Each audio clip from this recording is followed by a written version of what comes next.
Bom dia, boa tarde, boa noite.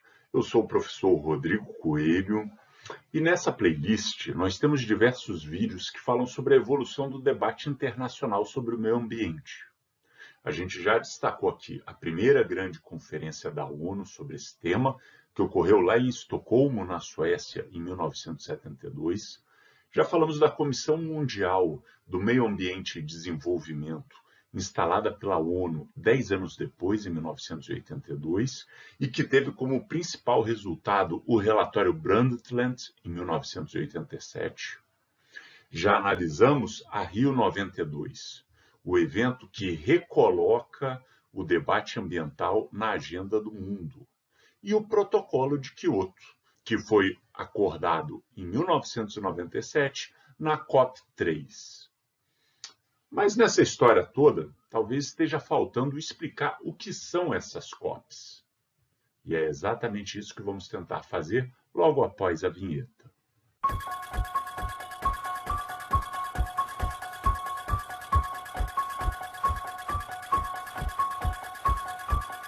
Bom, as COPs são a Conferência das Partes.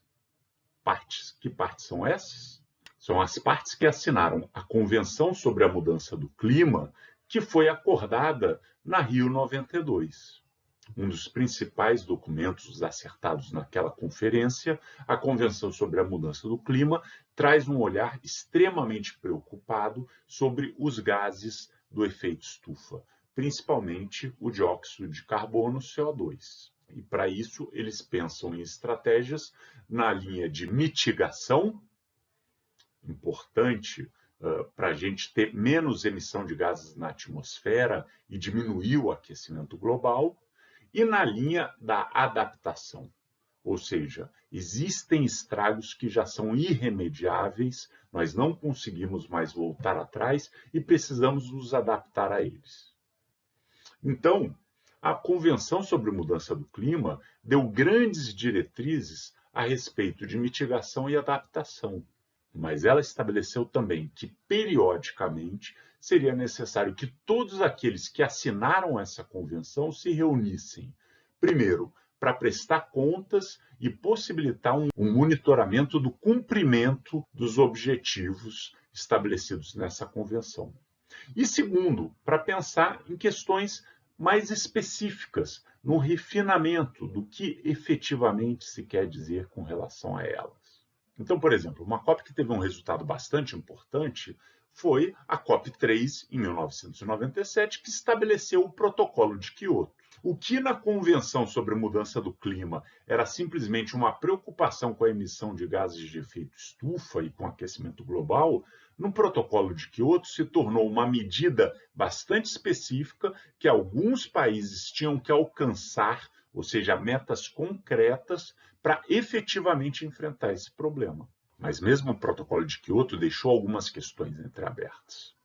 E é nessa perspectiva que a COP4, 5 e daí por diante avança. Na verdade, dentro de duas perspectivas. Primeiro, organizar os aspectos técnicos do Protocolo de Quioto. Então, por exemplo, o Protocolo de Quioto, a definição dos países que precisam ter metas de redução de dióxido de carbono, que eles chamam de anexo 1, foi definido a partir do princípio da responsabilidade histórica. São os países que mais emitiram gases de efeito estufa na atmosfera de 1850 até 1997. Porém, de 1997 até hoje, muita coisa mudou.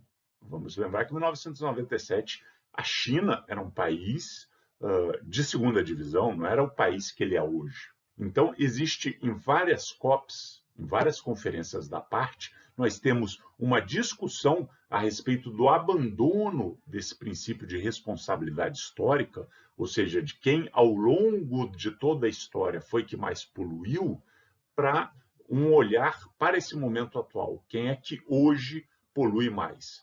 E aí, muitas vezes, não é que não sejam aqueles países que estão no anexo 1.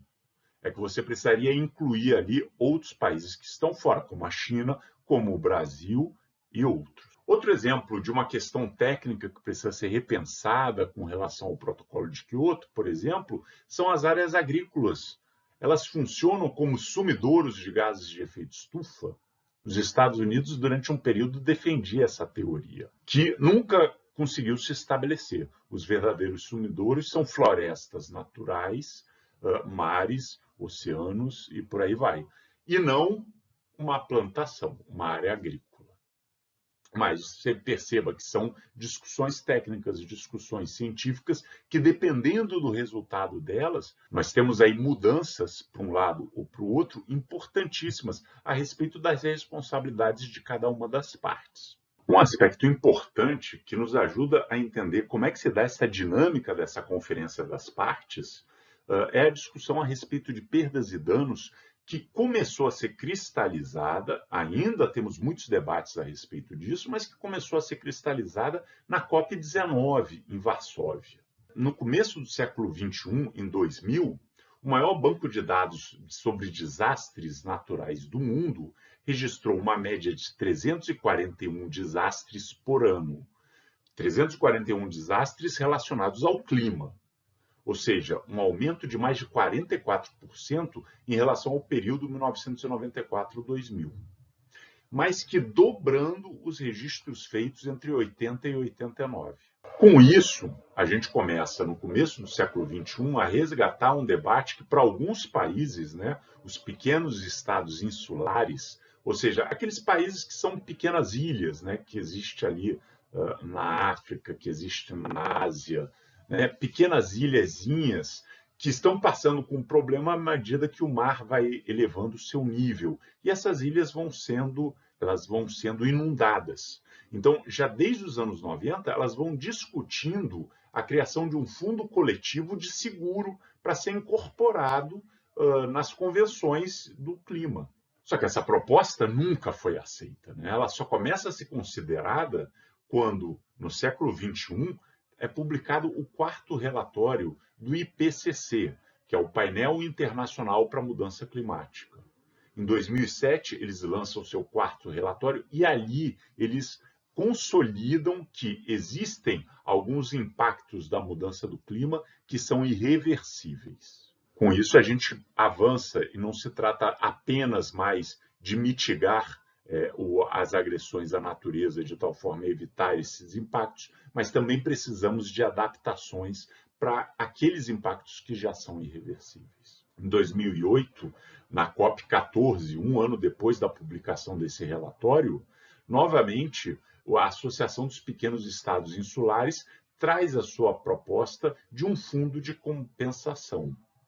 E só em 2010, na COP16, pela primeira vez, a gente tem o enfrentamento desse problema institucionalizado. É quando um grupo grande de países subscreve essa proposta. Então, até então, o que nós já percebemos nessa dinâmica das COPs? Um tema que vai, ao longo do tempo, sendo muito trabalhado e sempre recorrente, para que você vá ganhando apoios. Não é porque lá começou essa preocupação que esse tema logo foi resolvido. Pelo contrário, ele continua sendo discutido de tal forma a criar consensos. É um processo longo que exige muita persistência. Então, são esses os debates que ocorrem na COP, a respeito de quem é responsável e o quanto que essa responsabilidade implica.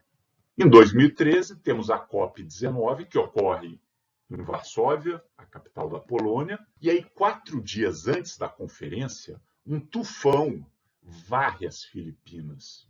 Bom, frente a essa tragédia, aproveitando, difícil dizer isso, mas vamos dizer assim, aproveitando o momento favorável à discussão, você abriu uma janela de oportunidades, você criou aí uma chance na agenda, de colocar esse tema na agenda, aproveitando essa chance, o grupo do G77 mais a China submeteu uma nova proposta para criar um mecanismo de perdas e danos, que deveria ser o 3º pilar da Convenção de Mudança do Clima. Mitigação, adaptação e perdas e danos. Ele deveria ser estabelecido de forma independente dos outros mecanismos e submetido diretamente à Conferência das Partes. Essa proposta, obviamente, era apoiada pela Associação dos Pequenos Países Insulares, que também estava pedindo ali uma criação de um novo fundo para financiar suas ações. Agora, veja bem, por que eles queriam que fosse um terceiro pilar? Qual era a outra proposta que existia? A outra proposta era que a questão de perdas e danos estivesse dentro do pilar de adaptação. O que isso significa? Significa que já havia um orçamento para adaptação. E se pode colocar lá quantos assuntos quiserem, o orçamento está fechado. Agora, se você cria um novo pilar, você precisa de um novo financiamento para esse pilar. Então, vocês vejam que a discussão pode parecer muito simples, mas ela tem implicações bastante complicadas. Por isso que é necessário muito tempo para você apresentar a demanda e criar um consenso de que essa demanda é justa e criar um movimento no sentido de atender a essa demanda. É em 2013, na COP19, que é instituído o que a gente chama hoje de Mecanismo Internacional de Varsóvia para Perdas e Danos. Não é um terceiro pilar, ele é parte da adaptação e ele não conta com um fundo específico. Até a COP22, em 2016, vários outros aspectos técnicos desse fundo foram pacientemente discutidos. Então, vocês percebam, né, que essas conferências elas pegam temas e vão discutindo esses temas de tal forma a gente consolidar um entendimento que leve os países a agirem no sentido desse consenso que vem sendo criado ao longo do tempo. Os consensos não são estáticos, então criou-se o protocolo de Quioto através de um princípio de responsabilidade histórica, mas se aceita que se discuta esse princípio, que se reveja esse princípio. Foi definido no protocolo de Quioto que florestas são áreas de sumidouros de gases de efeito estufa, mas se aceita que você discuta se não existem outros que podem ser incorporados. E você incorporar também novos temas, como os perdas e danos, conforme nós vimos. Agora, as COPs desse período também pensam como lidar com o mundo pós-Quioto. O protocolo de Quioto, assinado em 97, deveria começar a valer em 2004 e valer até 2015. O que viria no lugar desse protocolo de Quioto? É isso, essa reflexão também é uma missão das conferências das partes. E aí a gente tem, por exemplo, aquele IPCC, né, o Painel Internacional para a Mudança Climática, que é um conjunto de estudos de especialistas super específicos, super especializados, né? Especialistas especializados, mas são muito específicos os temas que eles trabalham. Eu vou colocar aqui um vídeo de uma palestra onde uma das participantes desses relatórios explica como foi feito o estudo dela e explica como que é o grau de detalhamento que esse estudo demandou. Então, nós tivemos relatórios do IPCC em 2001, em 2007. Né? Em 2007, nós tínhamos ali quase que um impasse no protocolo de Quioto, que os países não aderiam e a gente não conseguia começar isso. Né? E aí nós tivemos ali o Plano de Ação de Bali, né? Que traz os Estados Unidos finalmente para dentro do protocolo de Quioto. Também tivemos em 2014, né, na COP de Lima, no Peru, um novo relatório do IPCC. E esse relatório deu o tom de urgência para o documento chamado de Lima, né, que abriu o caminho para o Acordo de Paris no ano seguinte, em 2015. E agora, em 2022, acabou de sair um novo relatório do IPCC, que também deve dar a tônica dos debates na COP27, que vai ocorrer no Egito em novembro desse ano. Bom, eu espero com esse vídeo ter rapidamente dado uma ideia de qual que é o papel dessas COPs, das conferências das partes, né? Eu espero que a gente tenha entendido que são discussões longas, que muitas vezes vão se repetindo, mas que são necessárias para gerar esses consensos que vão nos levar às ações. E aqui essa última tela traz as referências com as quais eu trabalhei para esse vídeo, né? Primeiro, o site do Instituto Socioambiental, eles têm ali uma linha do tempo das COPs, onde eles fazem ali um parágrafo falando a respeito de qual foram as principais discussões em cada uma dessas COPs. E, além disso, eu também utilizei vários artigos, dentre os quais o que eu destaco aqui é esse artigo aqui de Boechat e Ribeiro, a respeito de como se organizou o debate sobre o mecanismo internacional de Varsóvia para perdas e danos. Ele foi publicado em 2021 na revista Desenvolvimento e Meio Ambiente da Universidade Federal do Paraná. Bom, agradeço a atenção de todos e de todas. Eu espero que esse vídeo aqui ajude a clarear o papel dessas conferências. Lembro que ver um vídeo na internet não é estudar, então, por favor, acesse a nossa bibliografia. Eu vou deixar na descrição do vídeo o link de acesso para o artigo de Boechat e Ribeiro. Leia os textos, faça uma massa crítica, reflexiva, para que você possa pensar com a sua cabeça. Dito isso, desejo a todos e a todas bons estudos. Um abraço.